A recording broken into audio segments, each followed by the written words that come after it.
நம்ம இப்போ ஆர்மன் சார்ட்ட வந்து நம்ம கேட்கலாம்.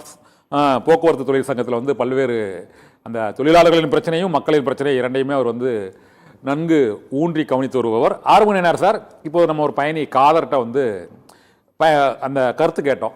அவர் வந்து ஆம்னி பஸ் வந்து டயத்துக்கு புறப்பட்டு டயத்துக்கு கரெக்டாக போயிடுறாங்க, வசதியும் இருக்குது. அதனால் வந்து அந்த கட்டண உயர்வு வந்து நாங்கள் வந்து எங்களுக்கு வந்து ஒரு பெரிய பாதிப்பு இல்லைன்னு ஒரு பயணி வந்து சொல்லியிருக்கிறாரு. நீங்கள் பொதுவாக நான் என்ன உங்கள்கிட்ட கேட்குறேன்னா, இந்த அரசு பேருந்துகள் முழுமையாகவே இந்த பண்டிகை காலங்களில் ஆம்னி பேருந்துகளையும் இணைத்து ஒட்டுமொத்த மக்களுக்கும் அந்த ஒரு 4 நாட்கள் ஒட்டுமொத்தமாக அரசே அந்த பேருந்தை இயக்கினால் என்ன? அதற்கான அடிப்படை கட்டமைப்பு வசதி உண்மையிலே அரசாங்கத்தில் இருக்கா இல்லையா? இல்ல, அதெல்லாம் ஏற்கனவே இருக்கிறது.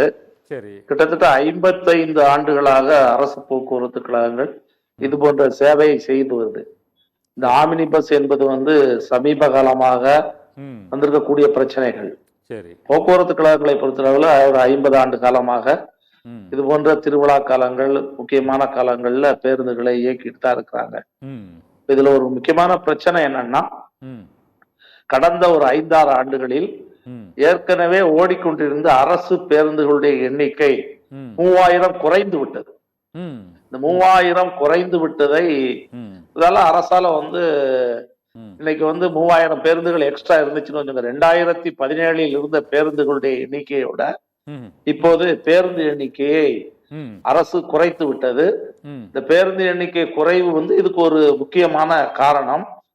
ஏன்னா வந்து அரசு பொதுவான பேருந்துகள் இருந்தால் ஒரே ஒரு நிமிஷம், ஒரு பயணி ஒருத்தரோட தொலைபேசி. மகாலிங்கம் தஞ்சாவூர்ல இருந்து நம்மோடு தொடர்பு கொண்டிருக்கிறார். மகாலிங்கம் சார், வணக்கம். நீங்க எதிர்கொண்ட பிரச்சனை என்ன, சொல்லுங்க. வணக்கம் சார், நான் பேராவணி பக்கம் விளையாட்டுல இருந்து மகாலிங்கம் பேசுறேன் சார். சொல்லுங்க. நான் அதிகமா ஆம்னி பஸ்ல எல்லாம் போனது இல்லை சார். சரி. ஆனா ஆம்னி பஸ்ல ஏன் அதிக கட்டணம் வசூலிக்கிறாங்க? வசதியானவங்க தான் போறாங்க. சரி. ஏன்னா கிராமத்துல இருந்து அதிகமா நகரத்தை நோக்கியே பயணிக்கிறாங்க. கிராமங்கள் முன்னேறினா தான் சார் அதிகமா போறது குறையும். ஆம்னி பஸ்ல அதிகமா கட்டணம் ஏற்ற மாட்டாங்க. இல்ல, உங்களுக்கு ஆம்னி பஸ் நல்லா இதா இருக்கா, அரசு பேருந்து வசதியா இருக்கா? அரசு பேருந்துல கட்டணம் அதிகமா தான், 3 சீட்டு பேருந்துல அதிக கட்டணம் தான் வசூலி பண்றாங்க. ஆனா எங்களுக்கு ஆம்னி பஸ் போறதுக்கு வசதி இல்லை. ஆனா வசதியானவங்க தான் போறாங்க. அது அதிகப்படியான வரவங்க போறாங்க. அதனால அவங்க நினைச்சபடி கட்டணத்தை உயர்த்துறாங்க. உங்களுக்கு என்ன பிரச்சனை? உங்க பிரச்சனை என்ன சொல்லுங்க. அதிகப்படியான கட்டணம் உயர்த்துறாங்க. கட்டணத்தை குறைக்கணும், அப்பதான் சாதாரணவங்களும் போக முடியும், ஏழ்மையானவங்களும். அவனுக்கு பேருந்து கட்டணம் குறைக்கணும். சரி, okay okay Mahalingam sir. Okay Mahalingam, தொடர்ந்து ஆரம்ப சொல்லுங்க சார். அரசு பேருந்துகளுடைய எண்ணிக்கையை குறைத்து விட்டது, அது ஒரு முக்கியமான காரணம். ஆனா இந்த சிறப்பு பேருந்து சார், சிறப்பு பேருந்துகள்லாம் பண்டிகை காலங்களில் நாங்க இயக்குறோம் அப்படின்னு கிளாம்பாக்கத்துல இருந்து இயங்குது, கோயம்பேட்டில இருந்து இயங்குது, பல்வேறு இடங்கள் ஏன் போதுமானதாக இல்லைன்னு தான் என்னோட கேள்வி. அதான் போன ஏற்கனவே இருந்ததை விட ஒரு 3000 பேருந்து எண்ணிக்கை ஒரு 4-5 ஆண்டுகளில் குறைந்து விட்டது. நீங்க 2017 23,000 பஸ் போக்குவரத்து கழகங்கள் கையில இருந்துச்சு. சரி. இப்ப இருக்கக்கூடிய பேருந்துகளுடைய எண்ணிக்கை 21,000 தான். இது ஒரு முக்கியமான பிரச்சனை. ரெண்டாவது வந்து இப்ப ஆமினி பேருந்துகள் கட்டணம் நிர்ணயம் என்பது சம்பந்தமாக அது ஏற்கனவே சகோதரர் அன்பழகன் சொன்னது போல கட்டணம் நிர்ணயம் செய்ய முடியாது. ஏன்னா ஆமினி பேருந்துகள் எல்லாமே வந்து அவ்வளவு பெரிய ராக்கெட் விடுற விஷயமா சார்? ஒரு பேருந்துகளுக்கு கட்டணம் சென்னையில இருந்து நெல்லைக்கு இவ்வளவுதாங்க வசதிகளுக்கு அதிகபட்ச கட்டணம். இது விடுறது பெரிய ராக்கெட் விடுற பிரச்சனையா? அது கவர்மெண்டால முடியாது. அப்படியெல்லாம் ஒண்ணும் இல்ல, அப்படியெல்லாம் ஒண்ணும் பிரச்சனை இல்ல. பெரிமீட்டர்ல 2 விதமான பெரிமீட்டர் இருக்குதுங்க. ஸ்டேஜ் கேரேஜ், கான்ட்ராக்ட் கேரேஜ்னு. ஸ்டேஜ் கேரேஜ் தான் ஸ்டேஜுக்கு இவ்வளவு டிக்கெட்னு நிர்ணயம் செய்ய முடியும். கான்ட்ராக்ட் கேரேஜ் கான்ட்ராக்ட் அடிப்படையில நியமனம் பண்றது. இப்ப கான்ட்ராக்ட் கேரேஜா ஸ்டேஜ் கேரேஜா ஓட்டுறாங்க, அதுதான் பிரச்சனை. ஸ்டேஜ் கேரேஜா ஓட்டு. இப்ப உதாரணத்துக்கு நான் சொல்றேன், அண்ணன் தப்பா நினைக்க மாட்டார் அன்பழகன். இப்ப கள்ளச்சாராயத்துக்கு கட்டணம் நிர்ணயம் செய்யுங்கன்னு சொன்னா எப்படி சரியா இருக்குமா? இதுக்கு அப்புறம் கள்ளச்சாராயம் தானே. சார் ஒரே ஒரு நிமிஷம் சார், இந்த வாராத இந்த கள்ளச்சாராய விஷயத்துக்கு வர அவர் தப்பா நினைக்க கூடாது, இயங்க கூடாது. சார் சேலத்துல இருந்து சத்தியமூர்த்தி வந்து சார் சேலத்துல இருந்து சத்தியமூர்த்தின்னு ஒரு பொதுமக்கள் ஒரு தொடர்பு கொள்றாரு. சத்தியமூர்த்தி சார், வணக்கம். நீங்க இதை எதிர்கொண்ட பிரச்சனை என்ன சார்? ஆம்னி பேருந்து, அரசு பேருந்து பண்டிகை காலங்கள் பயணத்தின் போது சரி சொல்லுங்க சார். ஆர்மி சார் நீங்க சொல்லுங்க. அந்த கட் ஆயிட்டார் அவரு, நீங்க சொல்லுங்க, தொடர்ந்து பேசலாம். இல்ல அதாவது இந்த கட்டணம் வந்து அது கான்ட்ராக்ட் கேரேஜுக்கு அரசாங்கம் கட்டணம் நிர்ணயம் பண்ண முடியாது, அது உரிமையாளர்கள் தான் நியமனம் பண்ண முடியும். சரி. அதே போல வந்து இது ஸ்டேஜ் கேரேஜ்ங்கிறது வந்து சர்வீஸுக்காக விடக்கூடியது. நீங்க ஸ்டேஜ் கேரேஜினுடைய கட்டணம் நிர்ணயம் செய்யக்கூடிய உரிமை சட்டப்படி அரசாங்கத்துக்கு தான் இருக்குது. சட்டத்திலே என்ன சொல்றாங்கன்னா, இந்த அரசு பேருந்தினுடைய நோக்கம் வந்து குறைந்த கட்டணத்தில் பேருந்துகளை மக்கள் சேவைக்காக ஓட்டுவது என்று. அதுக்காக நிர்ணயம் செய்யக்கூடிய கட்டணம், அந்த கட்டணத்துல அரசு தான் ஓட்ட முடியும், சர்வீஸா தான் ஓட்ட முடியும். நீங்க அரசு பேருந்து வந்து சர்வீஸ் செக்டார்.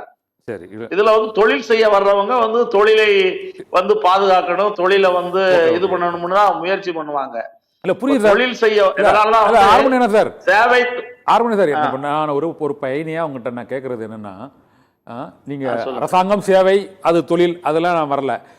ஒரு பண்டிகை காலத்துல தீபாவளி, பொங்கல், கிறிஸ்துமஸ், ரம்ஜான் இது போன்ற பண்டிகை காலங்கள்ல எந்த ஆட்சியிலும், நீங்க பல ஆண்டுகள் தொழிற்சங்கத்தில் இருக்கிறதுனால கேட்கிறேன், எந்த ஆட்சியிலும் இந்த பண்டிகை கால நெருக்கடியை இந்த அரசுகளால் போக்குவரத்து துறை, அதுக்கு ஒரு அமைச்சர், IAS ஆபீசர் என பல்வேறு அதிகாரிகளும் இருக்கிறார்கள்.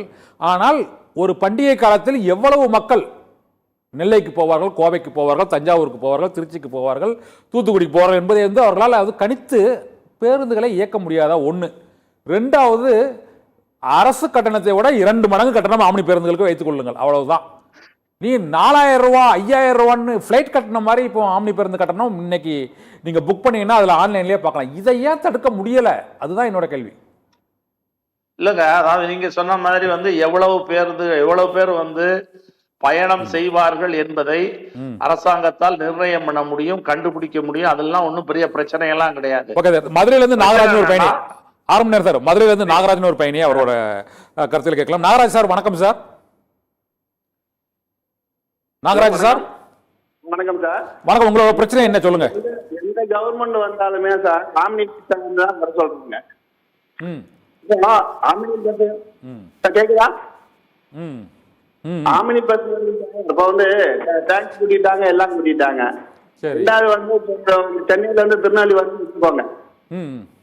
திருநெல்வேலியில இருந்து அவங்க 26 திரும்பி ரிட்டர்ன் போகும்போது அங்க என்ன போவாங்க, யாருக்கு நஷ்டம்?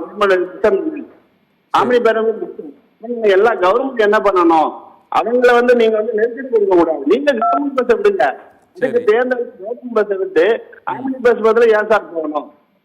Chennai to Madurai play ticket கொடுத்தீங்கன்னா கவர்மெண்ட் இது பண்ண முடியுமா?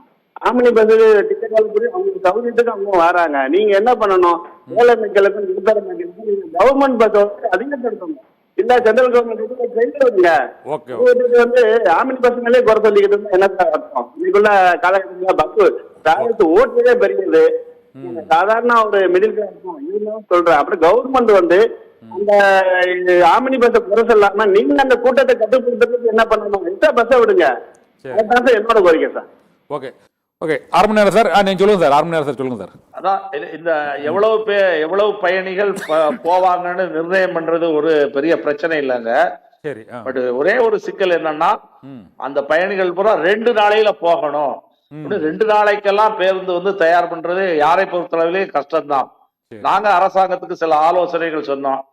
கல்லூரி பேருந்துகள், ஸ்கூல் பஸ் இதெல்லாம் அந்த வேகேஷன் டயத்துல சும்மா தான் இருக்கும். அரசு இதை பூரா வந்து டேக் ஓவர் பண்ணலாம். டேக் ஓவர் பண்ணி எவ்வளவு பஸ்னாலும் வந்து விடலாம். அதுக்கான ஏற்பாடுகளை அரசே வந்து பண்ணுவதற்கான வாய்ப்பு உண்டு. இப்ப இந்த மாதிரியான மாற்று ஏற்பாடுகளை அரசு என்பது பண்ணா கொஞ்சம் வந்து அவர்களுக்கும் வந்து ஆம்னி பேருந்து இப்ப வந்து அவங்க கட்டணம் அதிகம் வாங்குவதற்கு பேருந்து பற்றாக்குறையும் ஒரு முக்கியமான காரணம். போதுமான அளவில் பேருந்துகள் இருந்தாங்கன்னா நிச்சயமா அவங்க அந்த இடத்துக்கும் வந்து போக மாட்டாங்க. தொழில் செய்ய வர்றவங்க சரி ரைட்டு கிடைக்கிற டயத்துல வந்து நம்ம நஷ்டத்தை தவிர்க்கிறதுக்கு ஏதாவது பண்ணலாம்னு தான் நினைப்பாங்க. அதனால வந்து இன்றைக்கு வந்து நம்ம வந்து அரசு வந்து வேற வகையான பேருந்துகளை, இப்ப கல்லூரி பேருந்துகள் நிறைய வேஸ்டா தான் இருக்குது, வேஸ்டா தான் இருக்கு. இவங்களுக்கு எல்லாம் டாக்ஸே கிடையாது. ஒரு நிமிஷம், இந்த ஜெயக்குமார்னு ஒரு பொதுமக்கள் இணைந்திருக்கிறார். ஜெயக்குமார் சார் வணக்கம். ஆமா சார், ஏற்கனவே நம்ம அரசாங்க பஸ் தவிர்த்து ஓமனி பஸ்ல போறதுன்னு கஷ்டம், உண்மை ஒத்துக்கிறேன்.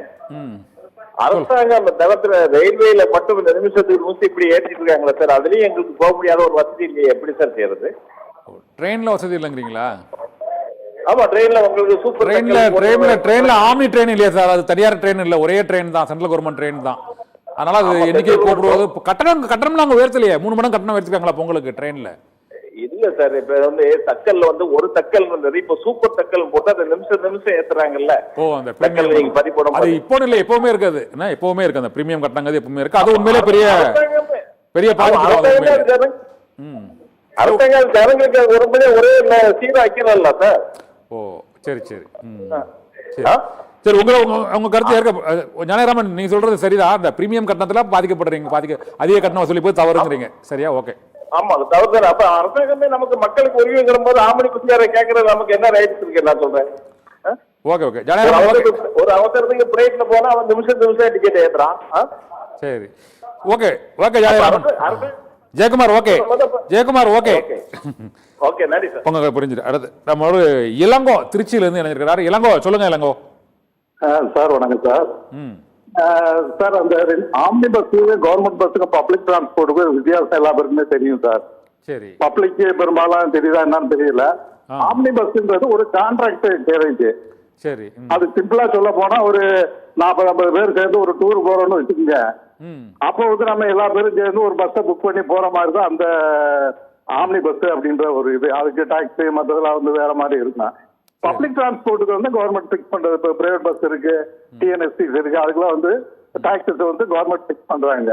ஸோ அவங்க வந்து அவங்க பஸ்ஸும் சரி, மற்ற அவங்க கட்டுற டாக்ஸும் சரி, எல்லாமே அதிகமா இருக்கு. ஸோ அவங்க வந்து பப்ளிக் டிரான்ஸ்போர்ட் கவர்மெண்ட் பிக்ஸ் பண்ற ரேட்ல வந்து நிச்சயமா வந்து அவங்க ஓட்ட முடியாது. அவங்க சந்தர்ப்பம் கிடைக்கும் போது அதிகமா தான் இது பண்ணுவாங்க. அதே மாதிரி அவங்களுக்கு ரஷ் இல்லைன்னு வச்சுக்கோங்க, அப்ப பாத்தீங்கன்னா கவர்மெண்ட் பஸ் விட கம்மியா தான் ஓட்டுறாங்க. நிறைய தடவை நானே சென்னைக்கு போகும்போது போயிருக்கேன் அந்த மாதிரி. அதுல வந்து நம்ம இது பண்ண முடியாது. கவர்மெண்ட் வேணா ஒண்ணு பண்ணலாம். அந்த டைம்ல ஆம்னி பஸ்ஸஸ் எல்லாம் ஒரு கான்ட்ராக்ட்ல எடுத்து கவர்மெண்ட் ரேட்ல பிக்ஸ் பண்ணி அவங்களுக்கு ஒரு அமௌண்ட்டை கொடுத்துட்டு அந்த மாதிரி வேணா பண்ண. இப்ப சமீபத்தில் கூட கவர்மெண்ட் அது மாதிரி பண்ண போறாங்கன்னு நினைக்கிறேன். அந்த மாதிரி வேணா பண்ணலாம், அது வேணா நம்ம இது பண்ணலாம். பட் ஆம்னி பஸ் வந்து நம்ம ஒரு பப்ளிக் டிரான்ஸ்போர்ட் இல்லைன்னு போது நம்ம நிச்சயம் வந்து இது பண்ண முடியாது. அதே மாதிரி சாருக்கு ஆர்மன் நயனார் சாருக்கு அவரு யூனியனிஸ்ட், அதனால ஒரு சின்ன ரிக்வெஸ்ட். ரொம்ப நாளா அது வந்து பிரச்சனை ஓடிட்டு இருக்கு, ஒரு 10-15 வருஷமாவே ஓடிட்டு இருக்கு. ஆக்சுவலா டிஎன்எஸ்டிசி எல்லாமே வந்து எக்ஸ்பிரஸ் சர்வீஸ், ஆர்டினரி சர்வீஸ்னு வச்சிருக்காங்க. ஜியோ படி ஒன்று வச்சிருக்காங்க. பட் எங்கேயுமே ஆர்டினரி சர்வீஸ் கிடையாது, எல்லாமே எக்ஸ்பிரஸ். கிலோமீட்டருக்கு 82 பைசாவே என்னமோ வாங்குறாங்க. அதே மாதிரி பிரைவேட் பஸ், அதாவது பப்ளிக் டிரான்ஸ்போர்ட் பிரைவேட் பஸ், அதுக்கு வந்து 62 பைசாவே என்னவோ பிக்ஸ் பண்ணிருக்காங்க. எனக்கு தெரிஞ்ச தமிழ்நாடு ஃபுல்லா வந்து அந்த ரேட்ல தான் பஸ்ஸஸ் ஓடிட்டு இருக்கு. ஆனா குறிப்பா திண்டுக்கல் டிஸ்ட்ரிக்ட்லயும் தேனி டிஸ்ட்ரிக்ட்லயும் பாத்தீங்கன்னா அந்த பிரைவேட் பஸ்ஸஸ் வந்து இவங்க டிஎன்எஸ்டிசி ரேட் என்ன வாங்குறாங்களோ, அதாவது எக்ஸ்பிரஸ் சர்வீஸ் என்ன வாங்குறாங்களோ 82 பைசா அதை வாங்கிட்டு இருக்காங்க. ஆனா 62 பைசா வாங்குறதே கிடையாது. அந்த இதில் தான் அவங்க ஓட்டணும். இப்போ உதாரணத்துக்கு பாத்தீங்கன்னா திருச்சி திண்டுக்கல் வந்து 63 ரூபா பிரைவேட் பஸ்ல வாங்குறாங்க. ஆனா இதுல வந்து பாத்தீங்கன்னா கவர்மெண்ட் பஸ்ல 82 ரூபா வாங்குறாங்க, பழைய பஸ் ஸ்டாண்ட் ரேட் சொல்றேன். ஆனா அதே வந்து திண்டுக்கல் தேனி வந்து பாத்தீங்கன்னா அவங்க 66 ரூபா வாங்குறாங்க, பிரைவேட் பஸ் 65 ரூபா வாங்குறாங்க.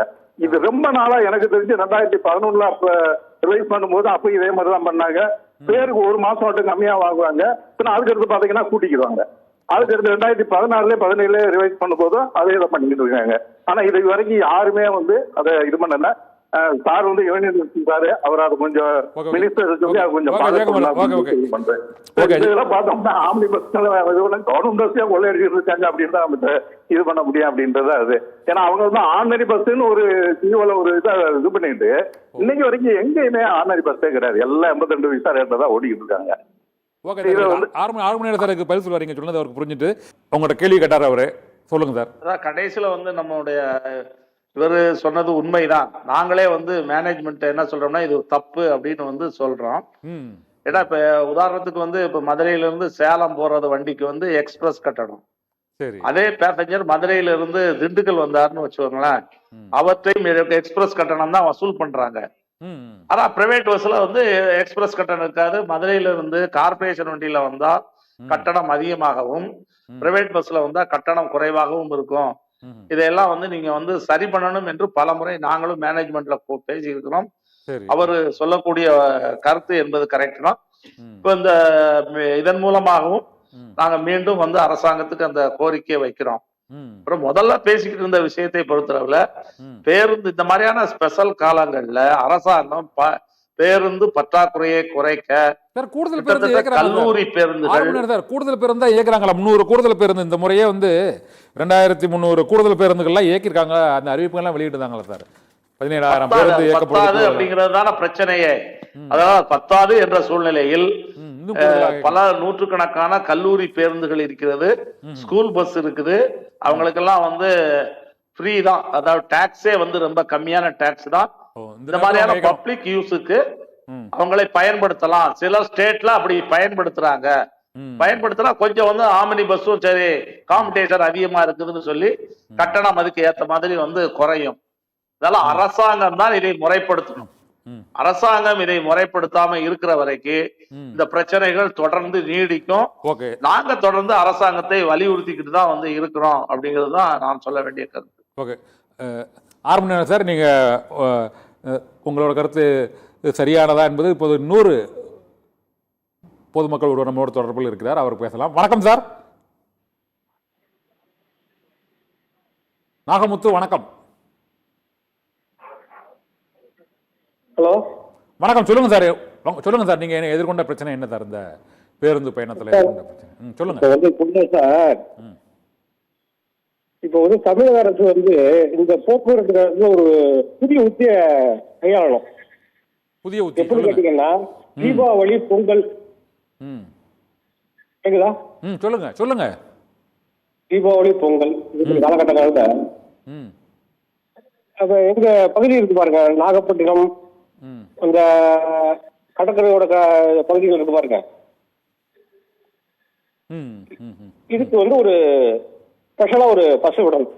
எப்படி கேட்டீங்கன்னா, இப்ப அவரு தலைவர் சொன்ன மாதிரி, அந்த போக்குவரத்து கழக பொதுச்செயலாளர் சொன்ன மாதிரி புதிதாக அவங்க நிர்வாகத்தில் விடுற பஸ் மாதிரி இல்லாம தமிழக அரசு ஸ்பெஷலா ஒரு இது விடணும். ஓகே ஓகே நாகமுத்து, ஸ்பெஷல் பேருந்து ஒன்று, ரைட், புரிஞ்சுக்கிட்டு. இந்த சேலத்துல இருந்து பகவந்தராஜ் ஒருத்தர் இணைஞ்சிருக்காரு. பகவந்தராஜ் சொல்லுங்க சார். கோவிந்தராஜ் சொல்லுங்க சார். ஓகே.